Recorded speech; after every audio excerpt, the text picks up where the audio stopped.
Nous allons accueillir la star de la soirée. Non, bon, c'est toujours comme ça, on fait la star en dernier, c'est comme ça. Même dans la musique, on fait ça. Je tiens vraiment à remercier l'ensemble des personnes qui viennent se confier à ce micro. L'entrepreneuriat, c'est une route très difficile. C'est une route très difficile parce qu'il faut avoir foi, même quand vraiment tous les signes sont au rouge. Donc, moi qui suis un entrepreneur, je peux dire que voilà, un entrepreneur voit arriver le 15 du mois avec angoisse, c'est la TVA. L'entrepreneur voit arriver la fin du mois avec horreur, c'est les salaires. Le 5, c'est le loyer. Entre-temps, c'est tous les petits maux et les accidents d'une entreprise qui vous tombent dessus. C'est vous qui ne dormez pas parce que vous voulez donner un environnement sécure à vos employés. Donc c'est sûr qu'il y a des moments difficiles, mais il y a aussi tellement de moments de joie. L'entreprise, c'est comme la vie. C'est-à-dire que voilà, on ne peut pas avoir tout dans le positif et puis rien dans le négatif, quoi. Je veux dire, ça va avec. Ça va avec, et c'est souvent parce que le noir est noir au fond du jour que le soleil brille si fort quand on en sort. Donc sur ces belles paroles, je vais passer la parole à un très très grand monsieur, le professeur Abdullah Cissé.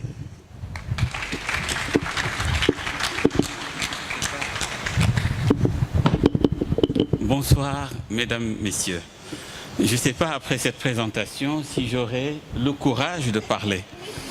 En tout cas, je voudrais te rendre hommage et te féliciter pour cette belle initiative, saluer toutes ces belles personnes qui m'ont précédé et leur dire combien j'ai appris d'elles en un laps de temps aussi court, et saluer également toute cette assistance qui constitue ma réelle famille. Je n'ai absolument rien préparé. Je ferai du coq à l'âne et vous me pardonnerez si jamais le style est assez décousu. J'ai essayé de me souvenir un instant en me disant, mais en les écoutant parler, on m'interpelle sur qui suis-je, et j'ai toujours vécu en essayant d'éviter de me présenter. Et aujourd'hui, je vais dire quelque chose ou certains mots, ou certaines idées me concernant. Voilà, je suis une personne humaine. Je descends d'Adam et d'Ève. Et ma famille est constituée de toute l'humanité. Il m'arrive de parler wolof, français, un mauvais anglais, de l'arabe, mais je pense en africain. Et pour moi, c'est la chose qui me distingue des autres membres de la famille humaine. J'ai toujours été fasciné par trois lumières: l'intelligence, la bienveillance et l'amour. Et je vais vous montrer comment cela a impacté mon vécu. Quand on était plus jeune, mon père, qui m'a transmis le gène d'Adam, nous disait ceci: vous savez, vous dormez 8 heures par jour. Quand vous aurez 60 ans, vous aurez dormi 20 ans de votre existence. Ça m'avait extrêmement bouleversé. J'étais à l'école primaire et j'avais pris l'habitude donc de compter mes jours.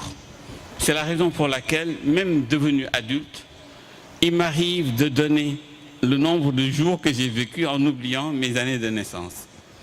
Mais je vous dirai tout simplement que j'ai dormi presque 7000 jours de sommeil. Mais le sommeil est extrêmement utile dans la vie. Quand on ne dort pas, vous savez, il y a énormément de perturbations qui vont, comment dirais-je, parasiter notre cerveau. C'est la raison pour laquelle je vous recommande vivement d'apprendre à dormir et à bien dormir. C'est très important. Aujourd'hui, j'ai compris que l'état civil était vraiment un détail au vu des informations qu'il nous donne. Et j'ai préféré pour donner en général mon âge, donner l'âge de mes gènes, les gènes que je porte. Et aujourd'hui, je considère que nous avons tous dans cette assemblée le même âge et que nous avons 3,5 milliards d'années de patrimoine génétique. Et je pense que ça fait très impressionnant quand on sait qu'on a 3,5 milliards d'années. C'est plus intéressant que d'avoir 30 ans, 40 ans, 50 ans, même un siècle. Un siècle, c'est juste 30 500 jours. Voyez-vous, cela m'a conduit à observer très tôt des choses que les enfants, les garçons, les filles de mon âge ne s'y intéressaient pas. J'avais été marqué par quelque chose, le destin peut-être, me dira-t-on, que je n'ai pas choisi. Mon père m'a eu quand il avait 45 ans. J'ai des grands frères, des sœurs, de petits frères et sœurs. Je suis complètement au milieu de la fratrie. Et je suis né au milieu de l'année. Et je suis né en milieu de jour, à midi. Et ça l'avait choqué, et ça avait choqué la sage-femme qui avait accompagné ma maman en lui disant « J'ai pas l'habitude de voir des enfants qui naissent au moment où la cloche sonne à midi. » Et j'étais né donc à midi, et cela me poursuivait. J'aimais la lumière. La lumière donc de l'intelligence d'abord. L'intelligence m'a toujours fasciné. Je me suis dit, mais c'est la chose que l'on partage le plus sur cette planète. Et malgré tout, on veut nous faire croire qu'il y a des personnes plus intelligentes que d'autres. Même Einstein nous enseigne que tout le monde dans l'humanité a un cerveau pareil au sien. Et pourquoi donc certains brillent et d'autres non? Je cherchais à comprendre.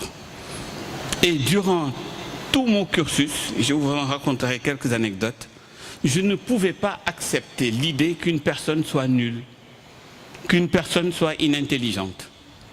Comme ce qui se passe dans les familles traditionnellement au Sénégal, on m'avait amené à 4 ans à l'école coranique. Je suis resté là-bas, comme tout le monde, jusqu'à 10 ans, 11 ans. Et je suis sorti, parce que je commençais à être jeune adolescent. On n'était plus à l'âge de l'école coranique. On est à l'école primaire, on prépare l'entrée en 6e et on continue. Et qu'est-ce qui se passe? J'arrive en classe de seconde et je me dis, mais tout ce que j'ai appris à l'école coranique, je ne savais pas pourquoi je l'ai appris. Et j'en ai aucun souvenir. Maintenant, ce n'est pas mes parents qui m'amènent à l'école coranique, c'est moi qui y retourne. Je retourne et je vais aller voir le responsable, le marabout de la Dara, pour lui dire, voilà, je veux m'inscrire à nouveau. Il me dit, est-ce que votre père est au courant? Oui, il est au courant, je m'inscris à nouveau. Et j'amène avec moi tous mes amis du quartier, en leur disant, on retourne à l'école. Et une fois sur place, on était déjà plus ou moins éveillés, on comprenait plus vite, on récitait très vite. Et très vite aussi, on m'a responsabilisé en me disant, est-ce que tu pourrais aider quelques jeunes enfants à apprendre? J'ai dit, bien sûr. Mais je veux qu'on me donne les enfants qui sont considérés comme les plus nuls de l'école coranique. Ce sont ces personnes-là qui, pour moi, me laissaient chaque jour un traumatisme. Parce qu'on les battait, on les frappait. Ils étaient devenus sales, ils avaient les nez qui coulent. Et on disait chaque fin de journée qu'ils sont nuls et bons à rien. Il dit, vous me les donnez, et moi je vais essayer de les former.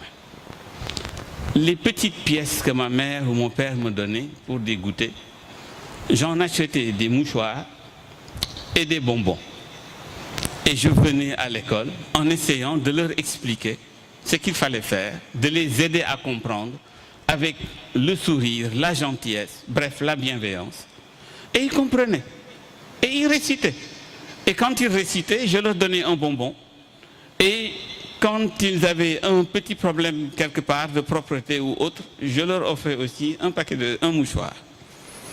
Jusqu'au jour où le marabout lui-même remarqua que celui qui était le plus nul de la Dara parvenait à faire une récitation exceptionnelle. Il l'écoutait souvent sur son pliant en train de somnoler. Et il attendait à la première faute pour se lever et le frapper.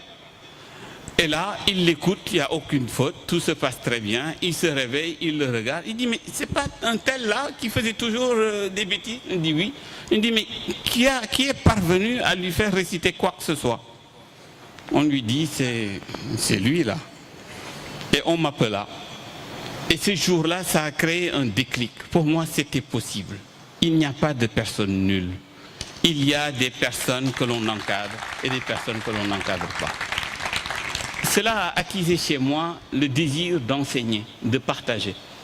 Donc j'essaie d'apprendre au maximum pour essayer d'aider les autres. Je suis devenu un universitaire qui a eu la chance de faire tout le parcours universitaire. Mais ce que beaucoup ne savent pas, c'est que j'ai eu une belle leçon d'humilité avec un très bel échec dans la vie. J'étais considéré comme une personne qui avait un peu plus, je ne sais pas. Donc j'ai commencé les CI, j'ai sauté une classe, c'était à l'école catholique de Saint-Louis, Saint-Joseph de Cluny. J'ai sauté une classe, j'ai pataugé un peu, j'ai repris l'équilibre en classe de CM1, CM2, je deviens major de Saint-Louis, premier à l'entrée en 6e. On dit c'est un technicien, vous l'amenez au lycée technique André Pétavin. Je vais là-bas et c'est le premier qui devient moyen. Je commence à avoir des notes 10, 11, 12, 10, 11, etc. Je dis ça c'est pas ma vocation, je transfère, je vais au lycée fédéral. Je vais au lycée fédéral, je fais là-bas 5e, 4e, 3e, j'étais toujours comme ça, mais moyen. J'arrive au DFM, le petit DFM tout simple là, et voilà, j'échoue en juin. C'était pour moi la catastrophe. Tout le monde disait, mais c'est une bonne chose. En échouant, ça va vous permettre de refaire vos bases. Et pour moi, il était inconcevable de redoubler. On m'avait dit que j'avais la possibilité de préparer une session en octobre. Je passe la session d'octobre, mais avant de la passer, j'ai pris une semaine de vacances et je me suis mis au travail. Je travaille comme un fou et je réussis à la session d'octobre. Notre proviseur de lycée de l'époque me dit, mais c'est bien ça, mais il est préférable de redoubler, malgré tout, pour refaire les bases. Mon père lui dit, mais non, il est hors de question, il va passer. Il dit, moi je ne l'accepte donc pas alors dans mon lycée, et je change de lycée. Je vis au lycée de Gaulle, et on m'inscrit en lettres. Et vous savez qu'est-ce qui se passe? Je fais seconde lettre. Le proviseur me regarde en me disant, vous êtes bien en tout, sortez de lettres, allez faire économie. Je fais donc une seconde lettre et une première et terminale en économie. Mais ce que je ne vous dis pas, c'est qu'après cet échec, de la seconde à l'agrégation, j'étais premier sur toute la ligne.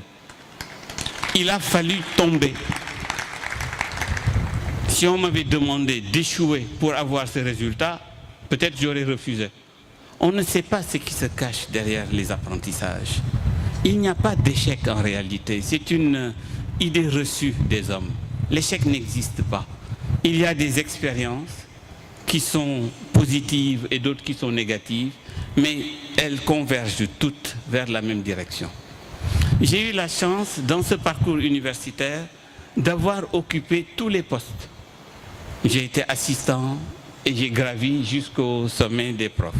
J'ai été chef de département, doyen de faculté, recteur d'université, président de conseil scientifique, aujourd'hui membre de l'Académie du Sénégal. J'ai tout fait, tout le cursus. Et quand je l'ai fait, j'avais à peu près 45 ans. J'ai dit, mais j'ai toujours compris que la vie était tellement courte qu'on ne peut pas faire tout ce qu'on veut faire. On a tellement de projets qui se bousculent dans notre cerveau qu'on ne peut pas tout faire. Donc je vais sortir de la fonction publique, je prends ma retraite anticipée et je vais tenter une nouvelle expérience. J'intègre le barreau du Sénégal.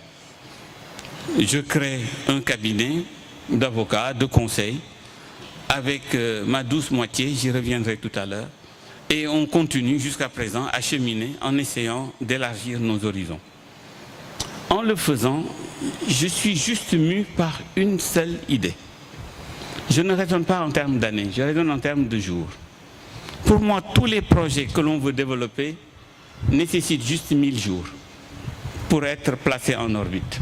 Dès que vous les placez en orbite, vous pouvez passer le témoin et passer à autre chose. Donc c'est comme ça que l'on avance. À chaque fois qu'il y a un projet qui est terminé, on passe à autre chose. Et qu'est-ce qui s'est passé? Au-delà de ces événements-là, on s'est fixé des objectifs très simples. Je dis, mais moi je ne suis ni président, ni ministre, ni député, ni quoi que ce soit, ni maire. Mais je veux que les choses bougent et changent en Afrique. Qu'est-ce que je fais? Je me suis fixé quelques petits objectifs. Un, c'était de faire en sorte que les lois changent. Vous allez me dire, mais comment peut-on changer des lois si on n'est dans aucun gouvernement et si on est dans aucun parlement? Il dit, on va faire de l'influence législative en amenant les gens, par le plaidoyer, par les échanges, par le débat, à changer. Et il n'y avait pas meilleure opportunité pour moi que le numérique. J'étais là, thème sur le numérique de la BCEAO, de l'UEMOA, de la CEDEAO, de l'OHADA, de l'Union africaine et de beaucoup de pays africains, sans aucun mandat politique, mais tous les textes sortaient et sortent encore de chez nous. Nous avons, à un moment donné, nous nous sommes dit, parce que les gens nous regardent comme rêveurs, quand nous proposons des idées, vous êtes des théoriciens, vous ne faites que rêver. À un moment donné, un ministre de la République m'a demandé d'aller ouvrir l'université de Bombay, qui est devenue l'université Alioune Diop de Bombay. Je lui dis, mais ça m'intéresse comme challenge, parce qu'il n'y a rien, paraît-il, à Bombay. Donc j'aimerais aller là-bas. Il me dit, mais réservez votre réponse jusqu'à la visite. On planifie, je vais découvrir le site, je reviens le voir. Il me dit, pas déçu? Je lui dis, mais le site est magnifique. Il me dit, mais il n'y a rien là-bas. Je lui dis, mais c'est pour cela que c'est magnifique. Moi, je ne vois pas Bombay avec son sable de latérite et ses espaces dégarnis. Je regarde ce que l'on peut en faire. Et j'irai là-bas. Je suis parvenu à convaincre beaucoup de Sénégalais de la diaspora qui sont rentrés, des Dakarois qui ont préféré rallier Bombay. Et on était là, en chantier, pour créer une nouvelle université que l'on avait baptisée la graine de lumière. Semer une graine de lumière au cœur du Baol. Amener les gens dans un endroit désertique à créer de l'espoir. On avait un petit centre à Bombay. En 3 ans, on a ouvert Ngoundiane, Lambaye, Diourbel, Dakar, ouvert un centre de santé au niveau de la ville de Bombay, avec une particularité, c'est d'aller recruter un gériatre pour soigner tous les week-ends toutes les personnes âgées qui n'avaient pas les moyens de se déplacer et de se faire soigner. Ça fait partie de la mission de l'université. Cette expérience, c'est la nôtre, on la partage. Vous avez eu la chance de la vivre en direct aujourd'hui, mais il faut qu'en rentrant chez vous, ou demain, vous alliez sur la chaîne YouTube Sen Talk Show, vous likiez la page, vous regardiez des vidéos, vous les partagez, vous en parlez autour de vous, vous le conseillez aux jeunes à partir de 15 ans. Parce que comme l'a dit le professeur, c'est les idées qu'on met dans la tête des gens qui vont déterminer leur avenir. Et il faut absolument qu'on mette dans la plupart des têtes des jeunes qui grandissent au Sénégal que le Sénégal est un pays formidable dans lequel il y a plein de choses à faire, la preuve, dans tous les domaines. Donc je compte sur vous parce que tout ceci ne fait que commencer et qu'il y a tant de choses à faire. Donc il faut vraiment le faire, le Facebook, Twitter avec Demba. Moi je me suis mis sur LinkedIn pour atteindre plus de gens. La page YouTube bien sûr. Donc on compte sur vous, on a besoin de vous. Le prochain rendez-vous est à la fin du mois parce que normalement nous devrions nous retrouver début décembre. ici, toujours au Sea Plaza. Mais le mois de décembre, comme vous le savez, c'est le mois des fêtes. C'est un mois dans lequel, je veux dire ici, vous verrez, le Sea Plaza va être magnifiquement illuminé. Il y a un énorme projet d'illumination de Noël et d'animation autour du thème de Noël. Nous nous sommes dit que c'était peut-être préférable de ramener le Sentalk de début décembre à la fin novembre, exceptionnellement. Et ensuite, nous nous retrouverons dans la deuxième semaine de janvier. Donc, si vous allez sur les pages Facebook, vous verrez les prochains événements qu'on va créer dès ce soir pour que vous puissiez le mettre dans vos calendriers et en parler autour de vous. Nous étions presque 200. Ce soir, il y a quand même des chaises vides. Pour une première, je suis très contente. J'espère que la prochaine fois, nous serons 200 et plus et que nous aurons désormais à louer de plus en plus de chaises. Merci. La soirée se termine.